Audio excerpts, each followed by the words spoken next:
The Donut SMP update is not done changing.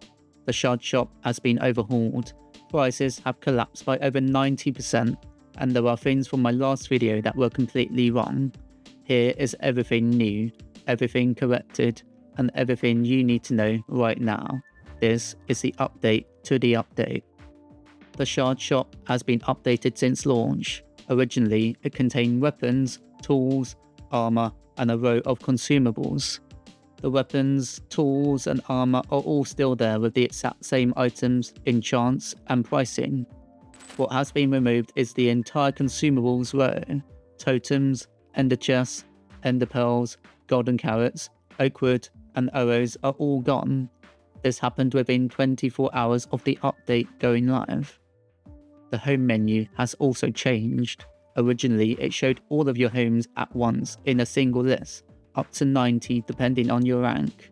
It now defaults to showing just your first 5 with a show more button that expands the full list. All of your homes are still there, nothing has been deleted, this is purely a display change.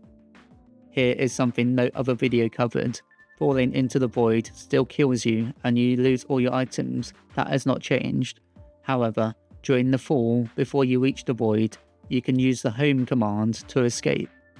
RTP does not work here because RTP has a detection system that stops you using it while you are moving or falling. Home does not have this restriction, which is why it works, and RTP does not. Once you are actually inside the void, neither command will save you. Fast reactions can now save you from a void death that was impossible to escape before. One thing to correct from the first video, it was reported that you get kit for standing still. After personally testing this for over an hour without being kit, this does not appear to be the case. The real reason AFK was removed goes further than just making the server more vanilla. Bot accounts were using hundreds of alt accounts on different IP addresses to farm shards and then IRL trade them. AFK was removed to shut that down.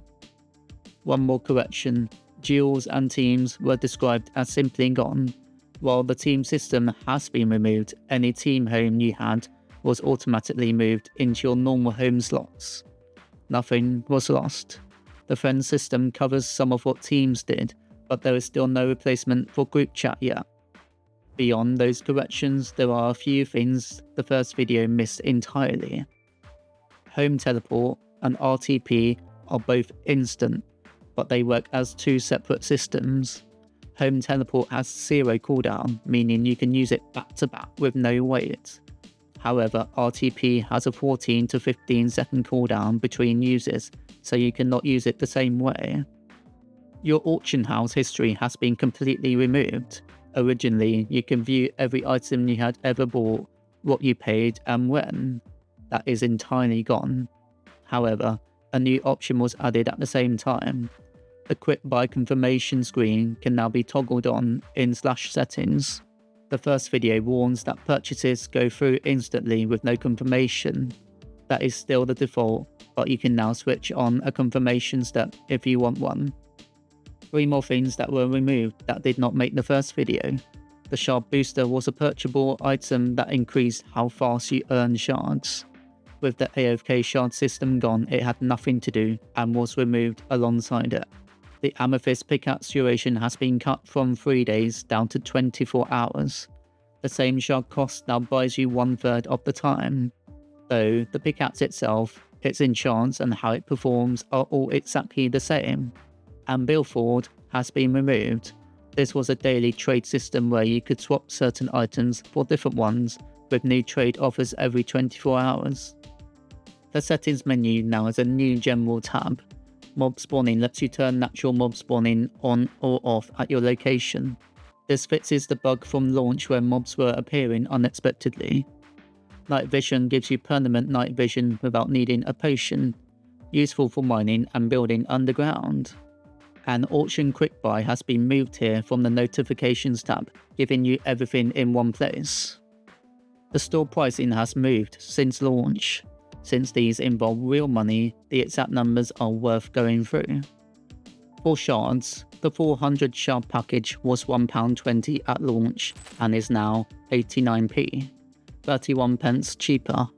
The 2500 shard package was £4.80 and is now £4.45, 35 pence cheaper.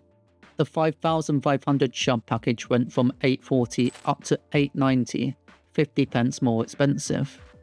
The 12,000 shard package moved from £18 down to £17.82. The 32,000 package went from £44.40 up to £44.57. And the 70,000 shard package moved from £88.80 up to £89.15.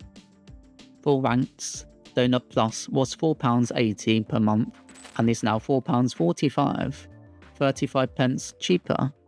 Donut Plus Plus was £13.20 and is now £13.37, 17 pence more expensive.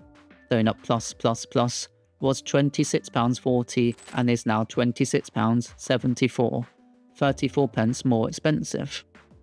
The smaller shard packages and the entry rank got slightly cheaper. The mid and larger packages got slightly more expensive. These numbers are in Great British pounds and will vary depending on where you are in the world. The full current pricing is on the Donut SMP store. The economy has changed a lot since launch and is still moving every day. Ender pearl prices tell the clearest story. At launch they were over 1,000 each. When my first video came out they had dropped to around 300. They are now sitting around 80 each. Enderman farms are still worth running, but the returns look very different to day one. Shulker shells have followed the same pattern. At the time of the first video they were around 850 each. They are now around 350. The demand is still there and the order sizes remain large, but the price per shell has dropped a lot. Pretty much every item on the server has dropped since the update, as more players build farms and supply catches up with demand. The meta is still forming. What makes the most money right now is not the same as what will make the most money in a month. The server is still adapting and so is everyone playing it. As the economy keeps shifting and new methods get found, I will be finding the new metas and designing the most efficient farms to take advantage of them. Every farm I release is built and tested by me to make sure you are getting the best possible design. I will be dropping new farms weekly as usual and follow-up update videos to keep you in the loop as things change. The border expansion is still coming, and when it does, the whole meta shifts again. I will be covering exactly what to build before that happens. Subscribe so you do not miss any of it. I will see you in the next one.